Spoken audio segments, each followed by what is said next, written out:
Voces que generan opinión en Mesa de Noticias. Y ya está aquí conectado, sí.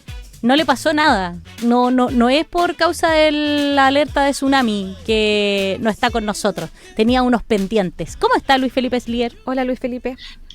Hola, muy buenos días, Ángela y Leslie, ¿cómo están? Qué gusto saludarlas y muy buenos días, Fabián, también, y sobre todo a quienes nos escuchan y esperar que, bueno, creo que han dormido poco con las alertas, así que también es difícil mantenerse así. Sí, a mí me llegó la alerta de las 2:59, como decía la Seremi vocera. A mí me llegó, quedé en el techo, pero bajé. Me imaginé, igual que un gato agarrado en el techo con patitas, así que, exacto. claro. Oiga, pero no vamos a hablar, usted dijo, no vengo a hablar de tsunami. Tiene harto que comentar. Pero buenas noticias, yo creo que hoy día la marraqueta está más económica, está más crujiente. Sí. Se van varios sucesos. Primero que nada, bueno, tal como anunciamos en programas anteriores, el Banco Central tomó la decisión de bajar la tasa de interés de política monetaria, la TPM, la bajó desde un 5% a un 4,75%. Así que dependiendo de cómo se siga moviendo un poquito la incertidumbre a nivel mundial y cómo veamos un poco el tema de la esperada reactivación económica en Chile, podría incluso, me aventuro que de aquí a fin de año podríamos quedar en una tasa de 4,5 para ya el 2026 tratar de acercarnos a una tasa más neutral.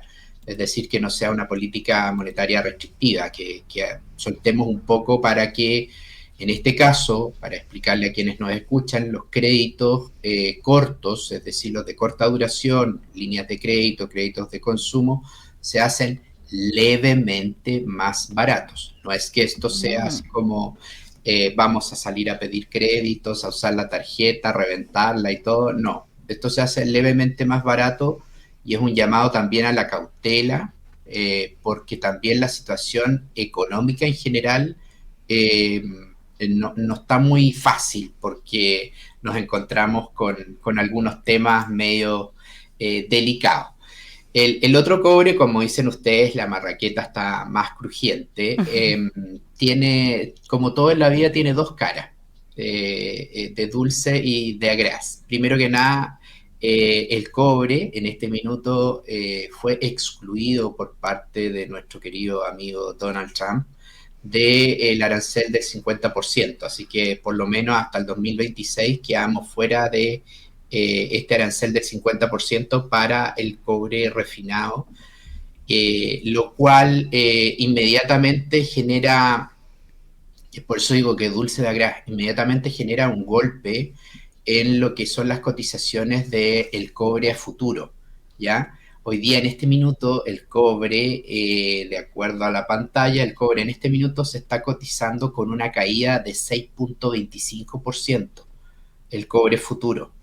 ¿Y a qué se debe? Obviamente que al no tener esta expectativa de un impuesto adicional, se dejaron de acumular stock y por lo tanto la gente deja de comprar a futuro, porque el cobre chileno ya deja de tener esa posibilidad de entrar más caro.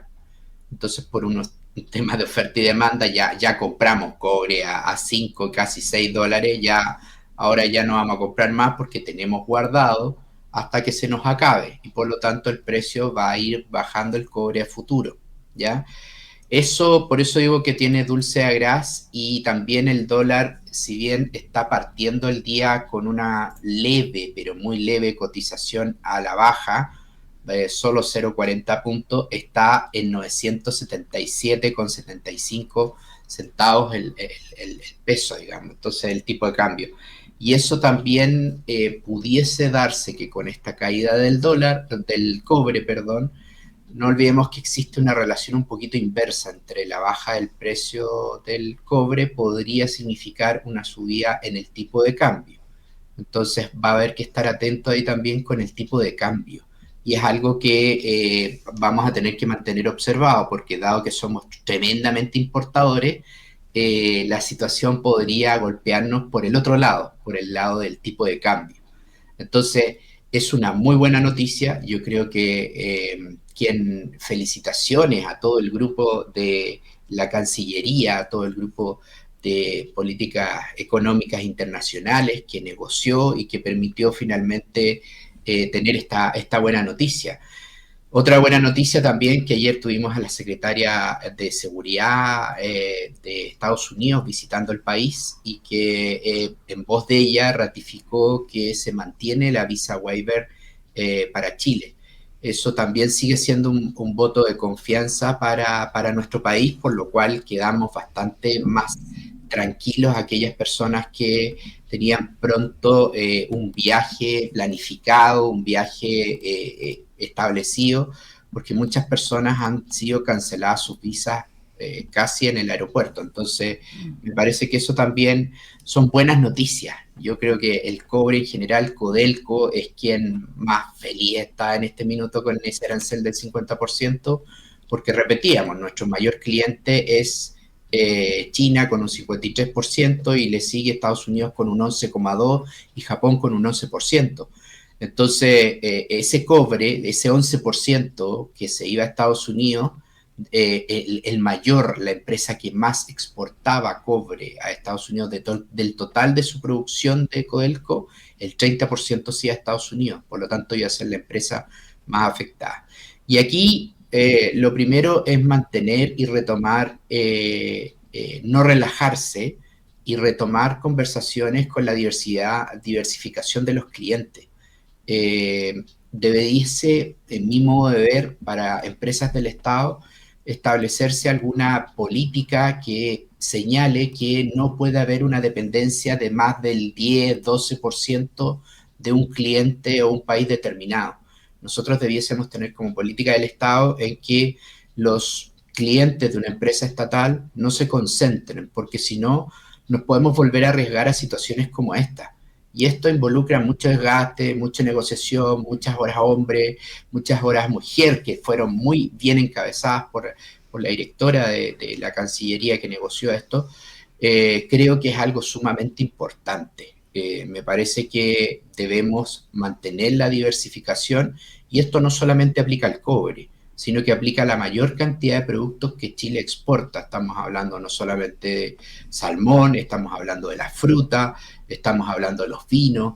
Entonces es un llamado a atención, que a veces es más fácil mantenerse con un cliente y quedarse sentadito, tranquilo, sin hacer nada.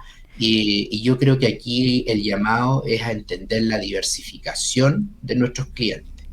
Pero pareciera, Luis Felipe, disculpa que te interrumpa, que pareciera que vamos dando ciertos pasos hacia eso. El otro día me acordaba mucho de ti porque leí en el portal de MOL acerca de un convenio de limones que se van a India, o por lo menos un convenio que está incipiente. Entonces, por lo tanto, claro, tú también has sido bien enfático en decir hay que diversificar, y pareciera que por ahí, pareciera que vamos dando paso a eso.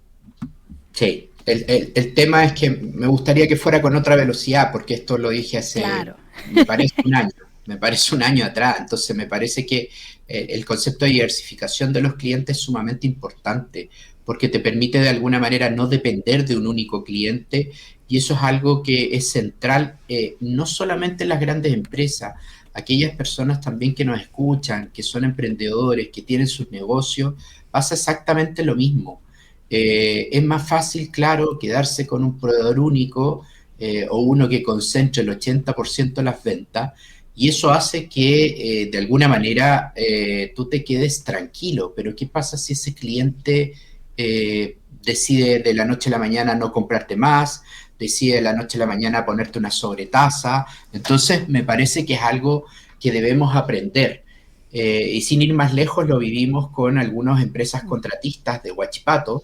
Se me vino inmediatamente a la memoria que muchos tenían como cliente casi único Huachipato. Entonces, obviamente es muy específico el trabajo que se hace ahí, pero siempre hay que estar pensando en cómo podemos diversificar nuestros clientes para poder llegar a más clientes. Me parece que el trabajo que se está haciendo con la India es muy interesante. Es un desafío para la próxima administración del Estado que le toque llegar el 11 de marzo del 2026.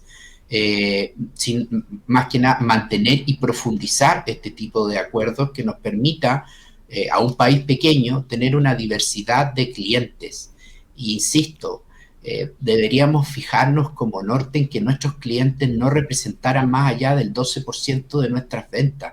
No podemos tener clientes que representen el 30, el 40, el 50% de nuestras ventas, porque eso hace que seamos muy dependientes y perdamos ese poder de negociación muchas veces, que nos genera el tener un mercado mucho más abierto, más diverso, y que de alguna manera el trabajo que se está haciendo con India es fantástico. No nos olvidemos, es el país con la mayor cantidad de habitantes, supera a China. Por lo tanto, es algo que nosotros tenemos que mantener siempre en mente. Hay otros temas también, porque fue una semana bastante noticiosa. Vaya que sí. Me quedan 2 temas, vamos a tratar de hacerlos en menos de 8 minutos, así que... muchísimo menos tiene que ser. Entonces, mira, y esto es solo un dato, mañana entra en vigencia el 1% de cotización adicional de cargo del empleador, ¿ya? Mañana ya es agosto, ya. Sí, porque mañana es primero de agosto, entonces por lo tanto mañana entra en vigencia esta ley que empieza a subir paulatinamente nuestras cotizaciones desde un 10% hasta un 16%. Entonces mañana entra en vigencia esta primera aumento. Y lo importante es que este cargo del empleador, por lo tanto, y esto es para que se revise, se verifique las liquidaciones, que dado que es de cargo del empleador, no puede variar tu sueldo líquido en términos de que esa cotización adicional no la paga el trabajador, para decirlo en chileno simplificado, sino que es de cargo del empleador. Y eso es súper importante para que cada uno de nosotros sea responsable en revisar sus liquidaciones de sueldo, sobre todo en estos meses, ¿ya? Yo sé que es algo que la mayoría de nosotros no hacemos. La mayoría verifica, con suerte, que le hayan depositado el sueldo en su cuenta corriente, pero no se detiene a revisar su liquidación de sueldo, que hoy día en muchas empresas está disponible a través de sistemas internos y es muy fácil obtenerla, o si no existen estos sistemas es muy sencillo pedirla a encargado de recursos humanos. Pero también para aquellos empleadores es muy importante que comiencen a entrar en vigencia esta cotización adicional que se implementó esta ley, que va a traer varios impactos, pero eso es, y así debe ser y comenzar. Y el segundo tema, que es algo que no sé si se acuerda, Leslie, que lo comenté, que tenía una preocupación y siempre trataba de mostrar el indicador que tiene el Banco Central de avisos que se publican laboralmente en Internet y que ha ido cayendo sistemáticamente ha ido cayendo. Bueno, ayer el Instituto Nacional de Estadística reforzaron sumamente esta crisis que está viviendo el mercado laboral. De verdad, a mí me parece que es algo que he venido alertando hace mucho rato y tal como se dijo ayer, es impresionante que si uno compara el mes de julio del año pasado con julio de este año, se generaron solo 141 nuevos empleos. Entonces, no sé si se entiende, no es que me falten ceros, se crearon solo 141 empleos nuevos. Entonces, es una situación que de verdad impacta, de verdad a mí me deja un poco sumamente complicado. Yo digo, si no crecemos, si no hacemos inversiones, si no apuramos el tranco en materia de liberar la permisología que tanto se prometió y que ya quedan muy pocos meses de la actual administración del Estado, no podemos levantar proyectos que impliquen puestos de trabajo. Y eso de verdad preocupa muchísimo porque la gente necesita trabajar. No somos un país que podemos vivir permanentemente de subsidios para todo. Entonces, obviamente necesitamos trabajar, pero si no hay puestos que se estén creando y la tasa de creación de puestos de trabajo es nula, entonces estamos hablando que en 12 meses se crearon netos 141 puestos de trabajo. Me parece que o hay un error de cálculo lisa y llanamente, pero no hay por qué no creerle al Instituto Nacional de Estadística, o estamos en una situación que realmente es crítica para la construcción de empleo. Y eso llama poderosamente la atención, porque tenemos, primero que nada, una desaceleración en la tasa de ocupación que es increíble. Las personas están demorando mucho más tiempo en encontrar trabajo. Entonces, eso también genera ansiedad, genera situaciones de estrés, genera un montón de condiciones que afectan a las personas. Entonces, tenemos situaciones de desempleo que son muy, muy fuertes. Solo un dato, el índice de avisos laborales de Internet que se empezó a construir en el año 2017, desde aproximadamente noviembre del 2021 se ubicaba en 164 puntos. Si partió el 2017, estaba en 100 puntos. Hasta noviembre del 2021, uno podría decir que creció, pasó de 100 a 164. Ese índice de avisos laborales publicados en Internet a junio del 2025, que es el último dato que posee el Banco Central, lo pueden revisar en la página del Banco Central, está en 62,53. O sea, estamos peor que el año 2017, ¿ya? Y eso, de verdad, esos avisos, ese índice que se publica de avisos laborales en Internet, realmente me preocupa y me llama mucho la atención. Deseamos que ojalá se reactive el tema económico. El ministro de Hacienda volvió a señalar que no se va a cumplir con el déficit estructural. Se mantienen las expectativas de una inflación cercana al 4,5% para este año, y me parece que el crecimiento, contrario un poquito a lo que dice el ministro, no creo que estemos tan cerca del 2,5%, y yo me atrevo a decir que estamos más cerca del rango de un 2 a un 2,2% de crecimiento para este año, lo cual es para estar muy triste y no es para nada celebrarlo. Aunque lleguemos al 2,5%, no podemos celebrar ese crecimiento tan mediocre, sino que tenemos que ser capaces de volver a crecer al 4%. Hoy ahí con un variopinto de informaciones, nuestro Luis Felipe Slier hace esta columna en donde nos deja pero completamente actualizado. A veces nos deja con ciertas reflexiones ahí como estos últimos datos. Sí, ahora con todas las noticias, no sé si el balance es más azul que rojo, sí. Está medio. No, claro, por todas las contingencias.